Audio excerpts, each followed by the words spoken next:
Hello বন্ধুরা, SS ফ্যামিলিতে তোমাদের সবাইকে ওয়েলকাম। তো আমি আজকে বানিয়ে দেখাবো ক্রিসমি চিলি বেবিকর্ন। তো চলো শুরু করি। প্রথমে আমি বেবিকর্নগুলিকে ছোট ছোট করে কেটে নিচ্ছি। আমি এখানে বটি দিয়ে কাটছি, কারো যদি মনে হয় সে ছুরি দিয়েও কাটতে পারেন। তো তারপর আমি গ্যাসের মধ্যে একটা পাত্র বসিয়ে দিলাম, তাতে গরম জল হতে দিলাম। এবার গরম জলের মধ্যে আমি বেবিকর্নগুলিকে দিয়ে দিলাম। এখানে আমি 5 থেকে 10 মিনিট এটাকে বয়েল হতে দেবো। তার মিডিলে আমি একবার কাঁটা চামচি দিয়ে দেখে নিয়েছি। তো এখানে এটা বয়েল হচ্ছে। আমি অন্যদিকে একটা বাটি মধ্যে 1 চামচি কর্নফ্লাওয়ার নিয়ে নিলাম। তাতে আমি জল দিয়ে ভালো করে গুলে তার মধ্যে আমি 1 চামচি সিজওয়ান চাটনি দিয়ে দিলাম।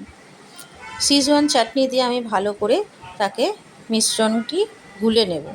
তার মধ্যে আমি এবার দিয়ে দিচ্ছি 1 চামচি সয়া সস। সয়া সস দিয়েও আমি ভালো করে তাতে নাড়িয়ে নেব। তারপর আমি এখানে দিয়ে দিচ্ছি বেশ কিছুটা টমেটো সস। টমেটো সস দেওয়ার পরে আমি এখানে 1 চামচি দিয়ে দেব ভিনিগার। তো আমি মিশ্রণটি ভালো করে গুলিয়ে সাইড করে রেখে দেবো।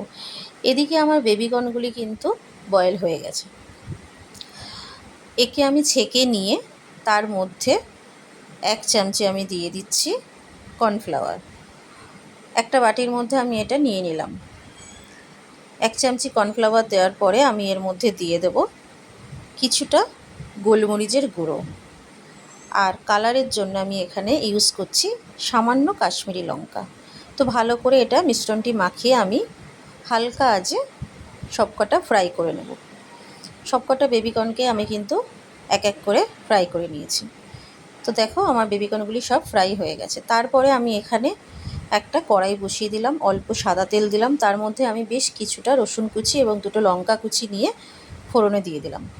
ফোড়ন দেওয়ার পরে আমি বাটিতে যে মিশ্রণটি করেছিলাম সেটা আমি দিয়ে দিলাম। সেটা দিয়ে আমি বেশ কিছুক্ষণ একটু তাতে হতে দিলাম। নাড়িয়ে চাড়িয়ে আমি এবার বেবিকর্নগুলিকে ওর মধ্যে দিয়ে দিচ্ছি। বেবিকর্নগুলি দিয়ে আমি ভালো করে একে নাড়িয়ে নিলাম। তারপরে আমার যে বাটিতে যে মিশ্রণটি বানিয়েছিলাম ওর মধ্যে আমি সামান্য জল দিয়ে আমি তার মধ্যে দিয়ে দিচ্ছি। এটা কিন্তু আমি বেশি গ্রেভি রাখবো না, খুব ড্রাইভাবেই আমি এটা বানাবো। তো আমি এবার দিয়ে দিলাম সামান্য চিনি আর বেশ কিছুটা সাদা তিল। তারপরে আমি এর মধ্যে দিয়ে দিলাম ধনেপাতা কুচি। তো চলো, আজকে আমার রেডি হয়ে গেল কিন্তু ক্রিসমি চিলি বেবিকর্ন। রেসিপিটা কীরকম লাগলো তোমরা অতি অবশ্যই কমেন্ট করে জানাবে। আজকের মতন এখানেই ভিডিওটা শেষ করলাম। টাটা।